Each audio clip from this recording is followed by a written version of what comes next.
Greetings, this is Atma Bodha. Now is December 19th, 2021, 2:12 a.m. The title of this podcast is You Are Not That, You Are More. I'm just going to read to you real briefly what I wrote. This is why the supreme reality is not a mindless orgy of oneness. Because you are more, a distinction is created. This is how you are distinguished. To whitewash all into a vanilla conformity is the opposite of diversity. It is because inequality exists that an adventure can exist. When we realize that there is upward mobility, then there must be a reason for that mobility to occur. This inherent drive towards excellence means that excellence is not already everywhere. For this concept to be true, mediocrity has its place. Regardless of the obvious disparities, the spark of unlimitlessness exists, even in the mediocre. However, to treat the mediocre as the same as the excellent is to discourage the mediocre from identifying with their own individual excellence deep within. True inspiration is to see the potential, especially among those who cannot see it within themselves. Often, these are the outcasts of society, those who are oppressed and downtrodden. When they can see their potential via their reflection through you, they are motivated to move mountains. This kind of assistance is both more effective and appreciated than charity. This is the purpose of hierarchy. It is to glorify excellence in everyone and remind them that aspiring to experience and express this excellence is the purpose of life, not identifying with mediocrity. Okay, so let's break this down here. First of all, the title, You Are Not That, You Are More. What does that mean? That means that when you are the observer and you are observing an object, and let's say you're observing an apple, you can say confidently that you are not the apple. You are more than the apple, and that's true with everything that you observe and everything that you engage with. That's not to say that the apple is not a part of you, that the apple does not exist within your consciousness. So from that perspective, you would be that. You are also the apple. But the point here is that to identify yourself with the object of your observation is to limit yourself. It's important to always be cognizant of the fact that you are more than that. And this is a problem with this modern new age kind of religion that people are engaged with. When people are saying, oh, everything is one, we are all one consciousness, we are one love. The problem with that is everything is a big word. Okay, when you say that you are one with everything, that's not making it's not distinguishing yourself from the all, which means it's a very collectivistic mindset. It doesn't encourage a concept of individuality. And in order to be liberated, to have true freedom, it's important to understand that you are an individual and understand what that means. What is it about you that is unique or can be independent? What distinguishes you from everything else? And that's very, very important to understand. And that's something that you don't understand if you just try to take the perception that you are all one. Then the other flaw with the thinking of you are all one is that in turn you can be abused, and you can think that you are mediocre because of that. You can say, oh, well, because drug addicts exist, I must also be a drug addict. Or because laziness exists and doubt exists and anxiety exists, I must be all of those things, and thus I am so imperfect. So the point is that we need to be discerning. We need to have higher standards for ourselves. We don't want to just be the lowest common denominator of unity. We want to raise our standards of unity and what that looks like. So instead of being one with everything, which means being one with mediocrity, no, instead you set your sights higher and say, hey, I want to be one with the highest truth, the ultimate truth. That is what I want for myself, not these other distractions. And that's what happens too with the mob mentality. It's like, yes, you can have this orgy of oneness, but that's not going to empower you. That in fact disempowers you, because you're not experiencing yourself. You're experiencing yourself through the eyes of other people. And other people are not going to have very deep eyes. They're not going to see you for who you really are deep down. They're going to have a more superficial understanding of who you are. And that's why it's important to be cautious when you get into relationships with other people, whether they be sexual or intimate or any kind of a close relationship, because no matter how good of a relationship this is,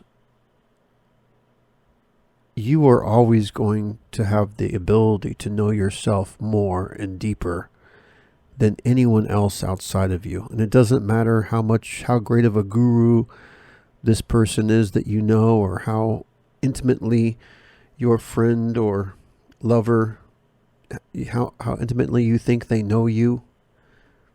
They don't know you. Okay? They know a part of you. They know the part of you that they know, but they don't know the deep, deep part of you. Okay? Only you can know the deepest, deepest part of you. And you can only experience yourself by practicing some kind of meditation or doing some kind of introspection where you can go deep within to explore that. So yeah, that's that topic. You are not that, you are more. And also goes in here about how the downtrodden. Yeah, so I believe in protecting the weak and the oppressed. That goes back to the knights of chivalry of old. And what does that mean? That means that other people, no matter how weak they think they are, no matter how oppressed they think they are, no matter how much of a victim other people think they are, there is a part of them deep inside that is unlimited, that is amazing. And it's that part of them that they have lost touch with. And when you are coming from a more enlightened place, from your perspective, it gives you this advantage of being able to see in others that which they may not yet see themselves. Maybe they've never seen this inside of themselves before in their life. And maybe it's only through your inspiration that they're able to see a deeper part of themselves for the first time. And so that is why it's important to recognize that sense of unlimitlessness in other people. And that's how we can empower people rather than just giving them money or giving them food. That's not going to help them escape from their situation, because really what people are in is a prison of their minds. And if we can help empower them to learn how to escape their own minds and to reach that unlimitlessness, that is very important. I'm just going to read to you something else here. Someone wrote to me Conceptual reality is always changing, but that which is perceiving never changes. And I responded, the Supreme is in a constant state of expansion from my perspective. It is not static or stagnant at all. Some have claimed it never changes because it is already in all things. But I claim it changes because it is in all things. It moves and experiences through us. It is fully conscious. It is we who are not fully conscious of it. And what that means is that, the spark of the unlimited is in everybody, like I mentioned. It's in the leaders, and it's in all humans, the drug addicts, the schizophrenics, however problem people have, this spark of the unlimitedness is within all of us and is an observer of everything. All right, then there's another topic I just want to see. I think we got some time to go cover a second topic here on this podcast. I'm going to go ahead and read this, and I'll just make a comment after it's read. Starting now. For many, the main source of my power doesn't exist. It's ironic. By thinking the mind is only capable of ego, you shut off the greater half of your identity. And they go on to say, the mind is capable of so much more than mere false ego. But first, let's define that. False ego is when you identify your individuality as something much reduced from your potential. These self-limiting beliefs create a fragile identity that you feel needs to be defended and validated. A healthy ego mind feels much more resilient. It can be self-effacing and weather many storms with confidence. It is adaptive, fluid, and dynamic. However, even the strongest minds have limits. The secret to having an unlimited, impenetrable mind is the 1,000-petaled lotus located in the crown of the head. It is the culmination of the blossoming of your individual consciousness. When these petals bloom, the Great Spirit, otherwise known as Absolute Truth or One Living Truth, comes down from the highest heights of the cosmos and into you. This feeling is indescribable bliss and ecstasy, unrivaled in its intensity. It is the Amrita, the infinite ambrosia, the most prized and ultimate of heavenly delights. This is the superior destination of the mind. And once this realm is entered, the mind refuses to depart, and for good reason. It makes all other life experiences comparatively inferior. Your life has been eclipsed by a brighter sun. You have discovered ultimate truth. Having defined both false ego and now the illumined mind, you can see the irony when others accuse you of having an ego. These concepts are like night and day. The great irony is that in thinking the mind is capable of only false ego, you potentially shut off the greater half of your own identity. The most beautiful thing about having the illumined mind is that it doesn't define you. You still are more than that. You have a heart full of unconditional love, which is of great pleasure and utility on its own. However, the combination of the two, love and truth, give you a feeling of euphoric unstoppability, whereby you can't imagine a better way to live life than this. Of course, you don't want to keep this all to yourself. You want others to share in it. Because your mind now is unaffected by the negativity of others, you can shrug off energetic attacks of every kind. You can continue to shine and disseminate this knowledge far and wide until people finally recognize the power this can have in their own lives.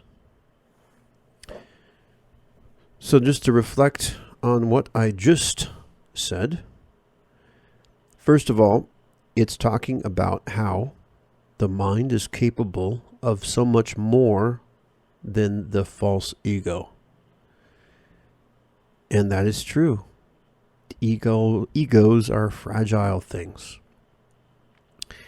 And through connection with ultimate truth, that is how you can experience these higher blisses and these ecstasies. And I cannot stress that enough. I wish everyone could tap into this, because just to be direct with you all, it's like I'm like an addict, but without taking any drugs. I can relate to what fentanyl and heroin addicts are about, because they, for their flaws, they just want to experience a strong high, right? They want that ultimate high, and they think they found that ultimate high through these drugs that they've addicted themselves to. But I can tell you with 100% confidence that the high that I experience on a moment-to-moment basis every single day, from the moment I wake up until the time I go to sleep, this high is superior to any high created by any pharmacology out there, with no side effect, no hangover, no coming down afterwards. It's a consistent high, and you don't have to spend all your money. You don't have to spend extremely large amounts of money to get to stay in this high like you do with drugs, right? This is completely natural. It's completely free and only healthy, with wonderful benefits, no negative side effects. And so that's what's beautiful about this. And that even though you are in the state of bliss, it doesn't define you, because this higher truth is experienced through the mind, and yet you are more than the mind. You have the heart. And so you're able to, again, come back to this twin spheres of pleasure, where you have this wonderful unconditional love in the chest region, and in the head region you have this euphoric bliss, this mental mind orgasm that never ends. And this, to me, is the ultimate lifestyle. I don't think there's anything superior to this. And when you have this, you feel unstoppable, like you can accomplish anything. This is like the ultimate secret weapon. No matter what you want to accomplish in life, when you have this, you can accomplish it better. Whether you want to be a business leader, make money as an entrepreneur, whether you want a promotion at work, whether you want to have inspiration as an artist or as a musician or as a dancer, whatever walk of life that you're in, getting to that place of ultimate inspiration is nothing but pure benefit for you. And this is something that I want for everyone. And again, to reach out at the community at divinity.com. You can also visit the Reddit, and we have links to all of that, in Discord. If you visit www.divinity.com, DIVINITY, and I'm happy to connect with each of you individually if anybody has any questions, or if you want to invite me on any other podcasts or YouTube interview, I'm open to that too. This is Atma Bodha signing off, and you have a fantastic day. Bye-bye.